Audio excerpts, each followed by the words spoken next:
I was 32 years old when I finally learned my real place in my family. My name is Eloan Ashford. Until that morning, I had believed something very simple, that being a daughter meant something special. That my parents loved me for who I was, that my family would always care no matter what. But that morning all those beliefs broke. Completely. Shattered into tiny pieces I couldn't put back together. I walked into a big, shiny, serious room in Boston, called there like I was just some worker who had to show up. The kind of room with polished tables that reflected the ceiling lights, chairs that looked uncomfortable but important, and air that smelled faintly like cleaning products and power. And the moment I entered, I knew something had changed forever. My parents barely looked at me. They acted like I wasn't really there, like I was just part of the furniture. Before I continue further, don't forget to subscribe and join the awesome community. Drop a comment below to tell me where you're watching from and what you think of the story. The family lawyer had already opened a folder, sitting behind his polished desk, flipping through papers with a kind of calm I couldn't match. He acted like I was just another signature he needed. They called it a living will reading, a normal, official kind of meeting. But the tension in the room made it feel like a verdict, like I was standing in a courtroom waiting to hear a life-changing sentence. I didn't even have a chance to sit down before the lawyer slid a check across the table. $12 million. My eyes followed it. I thought it might be mine. But it wasn't. My brothers already had it. They already printed it, signed it, and celebrated it quietly with smug smiles. And then came the words that cut me deeply, words that drew a permanent line between me and my family. Eloan, you're capable enough. You can go earn your own. No hesitation. No apology. No softening. Just that. Like I was a stranger who had wandered into the wrong meeting. And I didn't cry. I didn't yell. The humiliation didn't even sting. It turned into something colder. A quiet, heavy thing inside me that kept me from reacting at all. I just watched them. My own family treating me like I was invisible, tossing me aside as if I didn't exist. Then the lawyer mentioned one more thing. A sealed envelope addressed to me. Handwritten. By someone I had barely thought about in years. Someone whose presence still lingered in the edges of my memory. My grandmother. I didn't open it there. I didn't want to. I slipped it into my coat and walked out without a single word. I didn't know what was inside, but I knew one thing clearly. Whatever it held, it was not for the people who had just tried to erase me. Whatever was inside that envelope would change everything, and I had to be the only one to see it first. The first time I was alone, I finally held the envelope with both hands. It felt impossibly light for something that had been kept from me for so long. Something my grandmother had written, knowing exactly when I would find it. I didn't sit down. I didn't take a deep breath. I tore the seal carefully, almost reverently, as though she were standing beside me watching. Her handwriting covered the first page, steady and unmistakable. Every letter is deliberate. Every word is measured. I could almost hear her voice as I read. Calm. Firm. Not sentimental except when it mattered most. She addressed me by name, but not in the warm, doting way I had expected. It was something deeper, stronger. A kind of recognition I hadn't felt from anyone in my family for years. She told me she had watched more than I realized. She had seen how the balance of affection in our family tilted in strange ways, how certain loyalties hardened while others quietly disappeared. She had seen the competition that was disguised as tradition, the favoritism hidden behind polite smiles, and the assumptions made about my life, as if my place had already been decided before I even had a chance to think. Then came the truth I never imagined. She had owned far more than anyone knew. Hundreds of millions of dollars. Hidden in accounts, trusts, and investments that my parents had never tracked. Shares in companies that no one had questioned because they thought she was harmless. Entire sections of the family fortune that no one thought to check because they assumed she was too old to matter. They had underestimated her. And they had underestimated me. She wrote that she had left all of it to me. Not some tiny fraction. Not a symbolic gift. Everything. The properties, the accounts, the foundations, and the controlling shares of the hotel empire my parents thought they ran. She even wrote it with careful instructions explaining percentages, shares, and plans. 65%. Enough to override any vote, any objection, any attempt to push me aside. But there was one condition, a rule that wrapped around the gift like a silent command. I had 30 days from the anniversary of her death to make the inheritance public. Not a little. Not partly. Everything. Every single asset. Every account. Every property. If I failed, everything would go to charity. Not a penny would go to my family. I felt my hands tighten around the letter as I read that line again and again. 30 days. A countdown. A fortune so big it could change everything. And yet strangely I felt calm. She didn't want me to hide. She wanted me to choose. She wanted me to decide who deserved the truth. The letter continued with instructions, detailed and careful. Accounts prepared. Teams of professionals ready to respond only to me. Not my parents. Not anyone else. My grandmother had built a quiet, invisible safety net around me, ready for the day I would discover my own strength. I folded the letter slowly, not because I doubted it, but because certainty was heavier than shock. I felt something shift inside me, not like a sudden bolt of lightning, but like a door opening after years of pressure and waiting. My parents had dismissed me hours earlier, thinking I would quietly accept it. They had no idea how drastically the balance had changed with one small envelope. I didn't feel grateful. Gratitude was too gentle for what my grandmother had done. What I felt was clarity. Pure, unclouded clarity. The 30-day clock had already started the moment the envelope touched my hands. And for the first time in my life, I wasn't trying to keep up with my family. I wasn't trying to earn a place or prove my worth. I was preparing to claim what had always been mine and show the truth. The days that followed were unlike anything I had felt before. Each day sharpened the outline of the path my grandmother had drawn for me. I didn't rush. I just moved quietly, deliberately, and carefully. Silence became my strategy. Being alone became my only safe space where I could feel entirely honest. I started by studying every document she left. Not skimming. Not looking quickly. Reading with the precision of someone finally understanding what had been taken from them for years. Page after page revealed truths my family had never suspected. They had been living in a world my grandmother controlled, not the other way around. They thought they inherited power. They didn't. And now the debt had come due. There was one file marked with a tiny note and a date. I didn't recognize its importance until I opened it. Inside was the certificate of corporate authority she had quietly updated before her health declined. It was named the successor to her controlling shares. My name. Signed notarized official. She had never trusted them for a single day. And she had been right. Once I understood the full scope of what I held, the next step became obvious. I didn't want revenge for revenge's sake. I wanted exposure. A dismantling of the foundation they had built, thinking it would never be questioned. I contacted the legal team my grandmother had prepared. The one she promised would respond only to me. Not my parents. Not anyone else. When they confirmed, I felt the first flicker of satisfaction. Not joy. Not triumph. Alignment. A sense that finally the world was in balance. 3 weeks later, I scheduled a formal gathering at corporate headquarters. I called it an executive announcement. I wanted everyone there. Family members, department heads, board officers. Every person who once ignored me unless it was convenient. On the morning of the event, I dressed with intention. Not extravagance. Precision. Unyielding. I didn't care if anyone understood the symbolism. I only cared that they couldn't ignore me. When I arrived, the hallway outside the boardroom buzzed with tension. People's eyes flicked toward me, startled, as if they had seen a storm they hadn't prepared for. I felt none of their urgency. This was my moment. The space had always belonged to me. I had just never stopped pretending otherwise. Inside the boardroom, I placed my documents on the table carefully, almost ceremonially. I didn't need to speak. I didn't need to justify my presence. I just waited as the room filled. My parents, my brother, the professionals who had once thought I was irrelevant. I watched their expressions shift from curiosity to confusion to unease. When the last person took their seat, I opened the portfolio my grandmother had prepared. Inside was the original certification naming me the controlling shareholder, along with the official documentation for my appointment as the new chair of the board. Signed. Notarized. Irrefutable. I didn't announce it. I didn't need dramatic gestures. I simply placed the documents where they could see the truth for themselves. The shift in the atmosphere was immediate.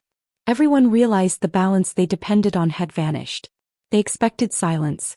They expected compliance. They never expected authority. I didn't stay long. I let the weight of the documents speak for me. Leaving the boardroom felt like shedding a life built around their expectations. I didn't look back. As I walked down the quiet corridor, certainty settled deeper inside me. The moment they tried to erase me, they sealed their own fate. My grandmother had trusted me with the ending of a story they had written without my consent. And I was finally ready to finish it. The news of my appointment spread faster than footsteps could carry it. I didn't need to see their reactions to understand. Shock mixed with dawning realization.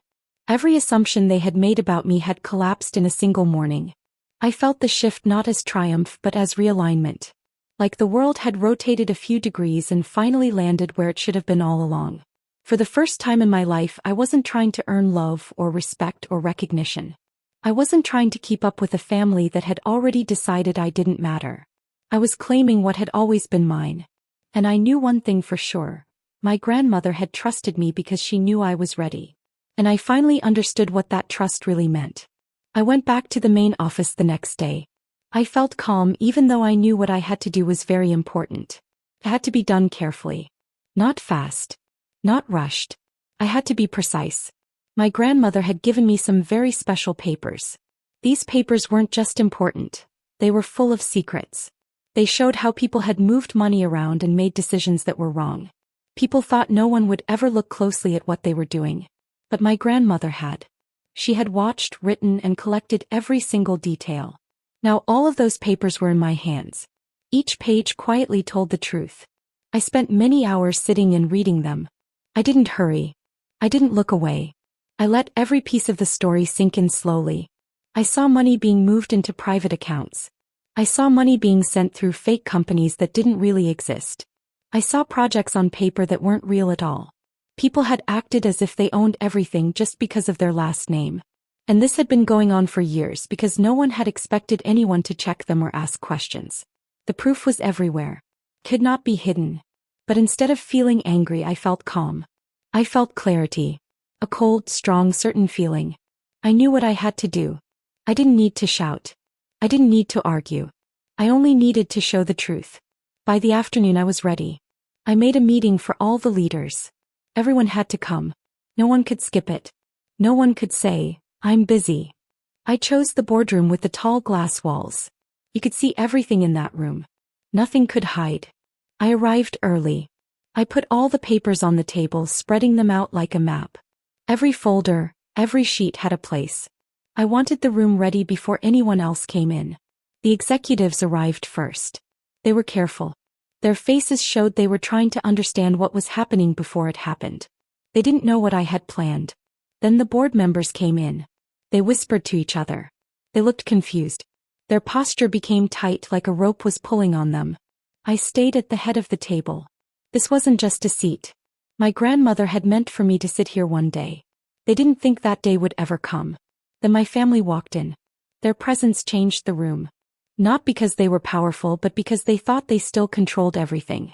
They expected me to explain myself. Maybe they thought I would negotiate. Maybe they thought I would reassure them that nothing had really changed. But I didn't do any of that. I didn't speak. I turned the papers toward them. Each folder told the story of everything they had tried to hide. Watching their faces was like watching a building crack slowly. No yelling. No excuses. Just the quiet sinking feeling as they realized the truth. I placed the last set of papers in front of them. These papers showed exactly how bad the mismanagement had been. It wasn't just mistakes. It was done on purpose. Over many years. Every wrong decision could be traced. They finally saw the truth. They were not untouchable. They were responsible for every action they had made in secret. The room stayed quiet. The kind of quiet that is heavier than any shouting could ever be. I let the silence grow so they could feel how serious it was. It wasn't revenge. It wasn't anger. It was the consequence of their actions. They didn't need yelling. They didn't need me to act out. They just needed to see the truth. When I gathered the remaining papers, I felt a shift in my hands. Not lighter. Not heavier. Just complete. I left the room with the truth, leaving them to sit with it. I walked out before they could speak. I didn't need to hear them apologize or explain themselves.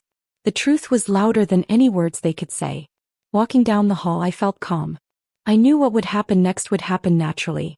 This wasn't a reaction. This was part of the plan that my grandmother had trusted me to complete. I wouldn't stop halfway. For the first time, our family story wasn't being written by people who thought they deserved it. It was being written by me. The change began quietly. People noticed it without even knowing why. Messages that usually came like clockwork stopped coming. People avoided eye contact. Departments that used to run smoothly became tense. Everyone could feel that something big was happening even if no one knew exactly what. I knew my family would not let this go quietly. People in power never give it up without a fight. They had believed the empire belonged to them. Losing control suddenly was not something they could accept. Their pride was too big. Their idea of themselves was too perfect. They would fight not for what was right but to protect how perfect they thought they were. The first attack came through the news. Articles appeared very quickly, all saying the same thing: that I had tricked my grandmother, that I had forced her to give me her money, that I had betrayed my family. People who didn't know the truth made stories up. It was meant to scare and confuse everyone. Then came rumors about my personal life. They said I had done wrong things with one of my grandmother's lawyers. They tried to make it look like I didn't earn my success, that I only got it because of influence. I wasn't surprised. When people lose control of the truth, they make up another story to help themselves. What surprised me was how fast it happened. Someone had clearly planned this long before I stepped forward. The pressure didn't stop with the news. Investors called worried. Partners wanted emergency meetings. Departments became defensive, afraid that being associated with me would hurt them. It was all part of a plan to isolate me, to make everyone believe I was untrustworthy. A different version of me might have been scared. Maybe I would have hesitated. Maybe I would have acted too quickly. But I had learned something very important. Reacting shows weakness. Staying calm shows strength. I watched all the chaos, noticing patterns beneath it. Then I saw the truth behind it all. The attacks came from two sources: my parents and my brother. Their plan was simple: destroy my reputation before I could use the evidence I had. They thought reputation controlled power. They thought I would panic or make a mistake. They were wrong. Because my grandmother had given me more than power. She had given me proof. Truth written down in ways they couldn't deny. Truth backed up by laws. Truth showing exactly what they had done. So while they spread lies, I got ready. I didn't prepare to fight. I prepared to show the truth. Not with yelling or anger, but by revealing everything. When I announced a public meeting, everyone reacted immediately. Journalists ran to get seats. Analysts guessed I might fail. Executives didn't know what would happen. The room filled with tension, fear, and curiosity. I stepped up with calm, holding the final piece of the puzzle. I didn't need theatrics or yelling. I just showed the papers exactly as they were. Detailed records of every wrong move, every fake project, every money transfer done secretly over 10 years. I showed numbers, dates, signatures, and memos. The truth, clear and undeniable. And then everything changed. The news stories fell apart in real time. Analysts corrected their statements. Investors saw I was the stable leader compared to my family's chaos. My family's plan to destroy me ended up destroying themselves. They exposed the lies they had hidden for years. For the first time I felt something deep inside. Certainty. Not happiness, not relief, but knowing things were right. Their downfall wasn't revenge. It was true. That night the storm outside felt heavy, like it knew what had happened inside. I felt it before I saw it. The air was tense, full of warning. I had spent the evening checking the results of the meeting. The world now saw my family not as great leaders, but as the ones who caused their own problems. Articles changed from blaming me to analyzing what went wrong. Investors put their trust in me, steady and calm, while panic ran through my family. It was a change not made by anger but by truth. As I sorted the last reports, I noticed movement outside. Someone was there where no one should be. The rain poured harder, hitting the windows. Under the rain I sensed hesitation, a heavy weight. Someone had realized how far they had fallen. When I stepped outside, the night was colder than normal. The person waiting looked nothing like the proud person they used to be. The rain soaked them, flattening all the confidence they once wore like armor. Their body showed everything, they were broken inside. There was no anger left, just collapse. They had finally seen that power built on lies disappears when the truth comes in. They stood at the edge, unsure if they could come closer. And in a way they couldn't. The space between us wasn't just distance. It was the weight of all the bad choices they had made without thinking. The storm washed over them without mercy, and yet they didn't try to hide from it. that showed more than anything how completely they had fallen. I watched quietly. The rain fell hard, making little rivers on the ground. I could hear it hitting the leaves and the roof. The wind shook the trees. The storm seemed alive, like it was part of the story unfolding. The person standing there didn't move, didn't speak. They just realized fully and completely what had happened. The power they thought they had was gone. Their lies were all revealed. Their secrets were all open. And there I was, calm, holding nothing but truth.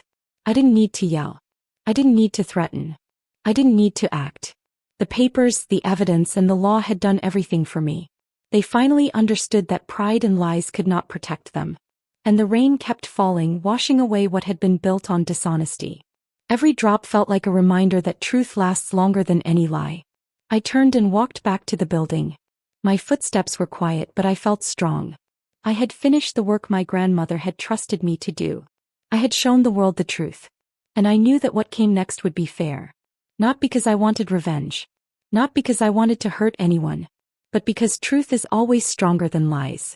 He had finally reached the point my family never thought would happen. The point where he could no longer escape the results of what he had done. I wasn't surprised to see him, but the look in his eyes caught me off guard. It wasn't anger. It wasn't defiance. It wasn't the way he used to look when he wanted to fight or argue. Instead it was quiet. Come, said maybe.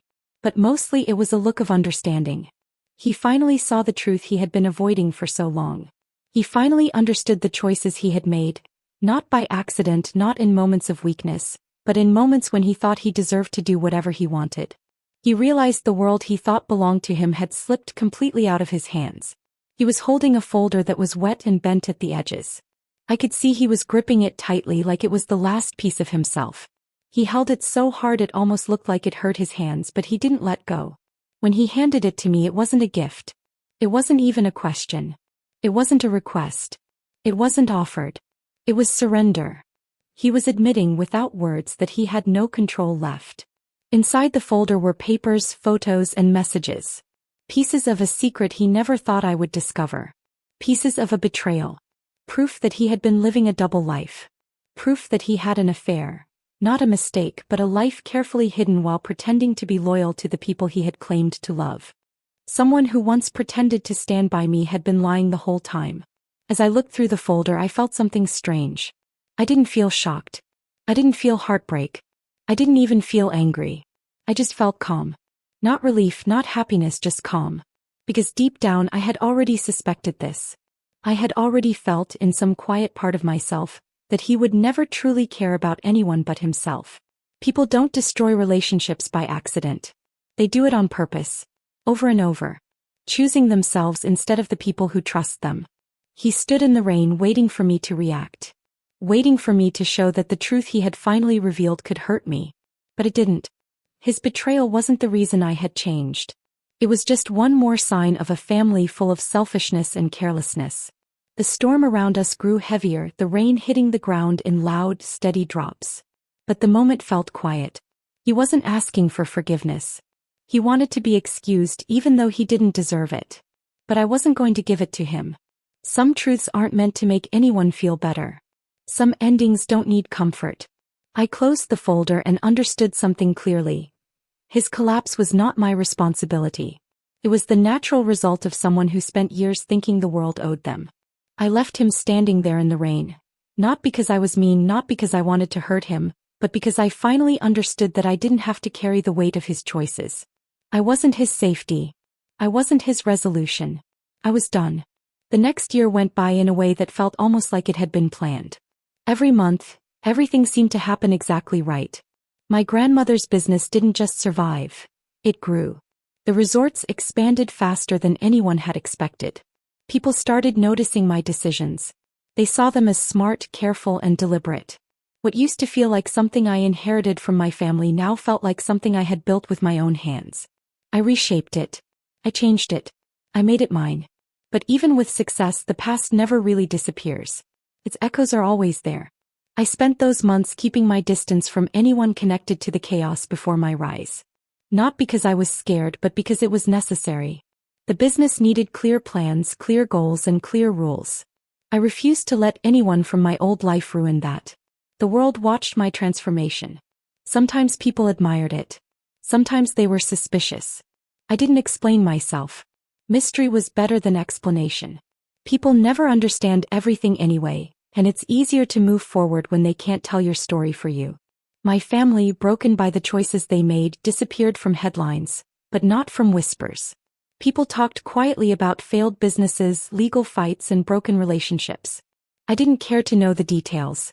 Their problems were theirs, not mine. My role was always to see the truth, not punish anyone for it. I felt Lucien's decline long before anyone else did. There was a heaviness around him. The kind that happens when a person loses not just their power but their identity. He was no longer untouchable. He was no longer the person everyone looked to for direction. I didn't check on him. I didn't interfere. Responsibility and guilt are not the same thing, and I had learned that lesson the hard way. One afternoon, while my yacht floated along the calm coast, I finally had a quiet moment. The water was smooth and sparkled under the sun. The sky was clear and blue. For the first time in months, my mind relaxed. I thought about my grandmother. Not about the empire she left behind, but about her quiet understanding. She had known what I needed before I even realized it myself. She had chosen me not because of love or sentiment, but because she recognized who I could become. She believed in me even when the rest of the world, including my parents, did not. Then my calm was broken by a single phone notification. I thought it was news about the business. But when I saw the headline, everything around me froze. Lucien was gone. The report told the story slowly, like it was unfolding for the first time. He had left a letter shared publicly, not to defend himself but to face the truth. His words spread everywhere. They were full of regret. He admitted to the choices he had made and the consequences he could no longer escape. My name appeared in the story. Not as someone he blamed, but as the person he finally recognized he had hurt beyond repair. I didn't cry. I didn't feel victorious. I just felt distance. People's comments exploded all over the internet. Some said I was cruel. Some said I had pushed him too far. Others said I was fair. That accountability is not cruelty. That consequences do not become injustice just because they feel heavy. The world divided itself into two sides, none of whom had lived my life. I set my phone down and let the voices continue without me. Pain, regret, failure. None of it changed the past. None of it erased the choices he had made long before I stepped into my grandmother's role. I stared at the horizon as the sun slowly sank into the ocean. The waves didn't stop for tragedy. The world didn't stop spinning. And I didn't stop moving. Lucien's ending was not mine to carry. His downfall was not mine to prevent. I had handed him the truth. What he did with it was his burden, not mine. As the sky turned dark blue, one lesson settled clearly in my heart. Power changes people, but truth shows them as they really are. And sometimes the hardest, most honest kind of justice is simply letting people face the results of their own choices. I lifted my glass, took a slow sip, and let the ocean wind blow away the last pieces of the past. I wasn't there to destroy it. I wasn't there to save. I was finally, completely choosing myself. I realized something else too. When you stop carrying the weight of other people's mistakes, life doesn't just become easier, it becomes clearer. I could see the water, the sky, and the endless horizon in a way I never could before. I could feel the wind on my face and the sun on my skin. And I understood that all the pain, betrayal, and chaos had only taught me one thing. I am responsible for my own life, my own choices, and my own happiness. No one else. Not Lucien. Not my family. Not anyone. And for the first time in my life that felt powerful. Free.